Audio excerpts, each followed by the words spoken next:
Hai, Assalamualaikum warahmatullahi wabarakatuh. Ketemu lagi dengan saya Weti Dwiningsih. Kali ini saya akan membahas latihan soal pretest PPG mata pelajaran biologi. Oke, disimak baik-baik ya.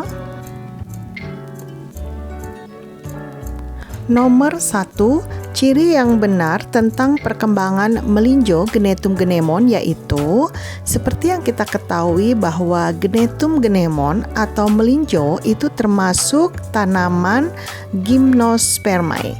Gym artinya telanjang, jadi tanaman telanjang atau berbiji terbuka.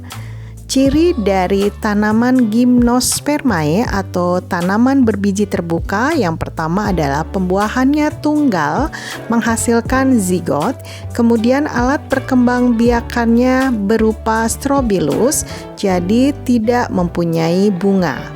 Sedangkan untuk ciri Angiospermae yaitu tumbuhan berbiji tertutup yang terdiri dari monokotil dikotil, mempunyai ciri antopita artinya mempunyai bunga, kemudian pembuahannya ganda jadi menghasilkan zigot dan endosperm. Jadi nomor 1 jawabannya adalah alat perkembangbiakannya strobilus, pembuahannya tunggal menghasilkan zigot. Selanjutnya kita bahas nomor 2 yang membedakan respirasi eksternal dengan respirasi internal, yaitu pada respirasi eksternal kita ketahui bahwa definisi dari respirasi eksternal mengacu pada pertukaran gas melintasi membran pernafasan paru-paru. Sedangkan pada respirasi internal mengacu pada pertukaran gas melintasi membran pernafasan dalam jaringan metabolisme. Jadi yang eksternal jawabannya adalah oksigen dari luar bebas berdifusi ke dalam darah pada jaringan kapiler paru-paru. Selanjutnya kita akan bahas nomor 3, lapisan cangkok Pelesipoda pada yang dapat menghasilkan mutiara ialah lapisan. Contoh dari Pelesipoda adalah kerang. 3 lapisan cangkok Pelesipoda kerang yang pertama adalah lapisan periostrakum yang paling luar, kemudian lapisan tengah yaitu lapisan prismatik, dan lapisan yang bawah lapisan nakreas atau lapisan induk mutiara. Jadi yang menghasilkan mutiara adalah nakreas. Selanjutnya kita bahas nomor 4. M besar merupakan gen untuk warna merah, M kecil untuk warna putih. Sedangkan P besar merupakan gen penghambat timbulnya warna dan P gen pendorong munculnya warna. Pembastaran antara individu M besar M kecil, P besar P kecil akan memiliki rasio keturunan. P besar adalah non-warna, P kecil adalah warna. Jadi setiap ada P besar maka tidak berwarna alias putih. Perkawinan antara M besar M kecil, P besar P kecil kawin dengan sesamanya dihibrid menghasilkan 9 M besar strip M P besar strip, 3 M besar strip kecil-kecil, 3 M kecil P besar strip, dan 1 M kecil P kecil P kecil. Jadi setiap ada P besar berwarna putih. Maka bisa kita hitung bahwa perbandingannya menjadi 12 putih berbanding dengan 4 warna merah. Jadi tidak ada jawabannya ya untuk nomor 4. Oke, nomor 5 kita bahas pembabatan hutan bakau untuk dijadikan tambak ikan akan berdampak pada terjadi abrasi. Jadi kalau hutan bakau dibabat maka terjadi abrasi pantai karena akar bakau dapat menahan pasir pantai supaya tidak terbawa arus. Kemudian selain itu akan menurunkan populasi ikan karena bakau sebagai tempat untuk berkembang biak. Jadi nomor 5 ini berdampak pada hasil tangkapan ikan nelayan menurun. Selanjutnya kita bahas nomor 6. Bagian dari telinga yang dapat menerima rangsang getaran suara adalah, kalau kita lihat pilihan gandanya, kita bisa artikan yang pertama organ Pacini itu adalah reseptor tekanan pada kulit. Kemudian yang kedua ada sel batang, ini merupakan reseptor gelap pada mata. Yang ketiga adalah organ Meissner, merupakan reseptor sentuhan pada kulit. Kemudian yang keempat adalah sel kerucut, ini merupakan reseptor warna pada mata.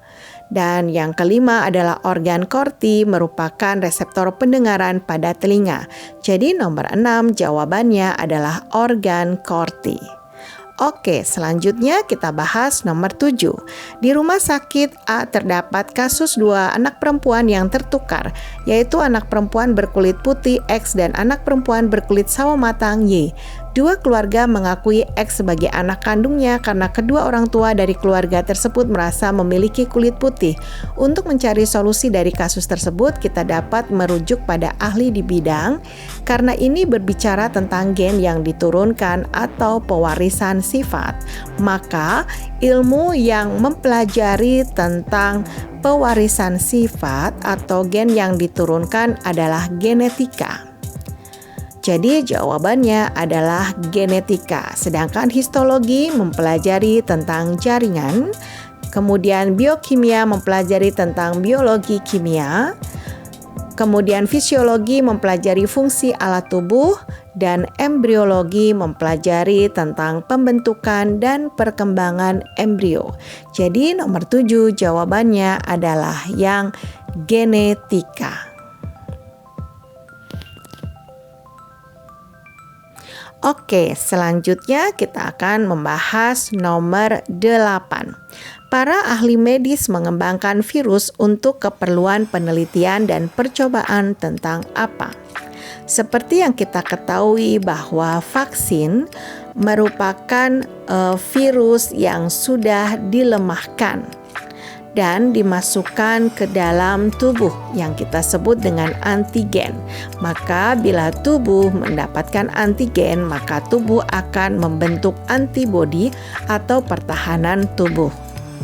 Selanjutnya, rekayasa genetika juga dapat menggunakan virus seperti pembuatan vaksin, kemudian interferon.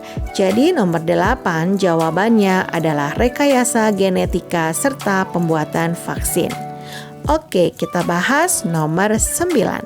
Faktor yang menghambat laju pertumbuhan hipokotil dan mempercepat laju pertumbuhan epikotil dalam perkecambahan biji adalah yang sangat mempengaruhi dalam proses perkecambahan biji adalah kadar air. Proses awal perkecambahan adalah imbibisi, yaitu masuknya air ke dalam biji.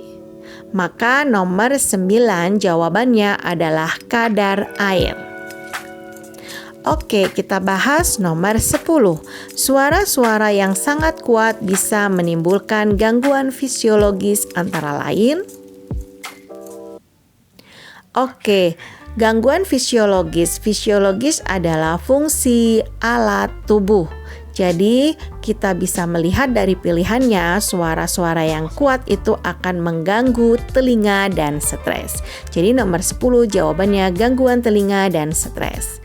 Oke, demikian tadi pembahasan latihan soal pretest PPG mata pelajaran biologi part 1. Selanjutnya kita akan bahas latihan soal pretest PPG mata pelajaran biologi part 2. Ditunggu ya. Jangan lupa like, share, dan subscribe. Terima kasih. Wassalamualaikum warahmatullahi wabarakatuh.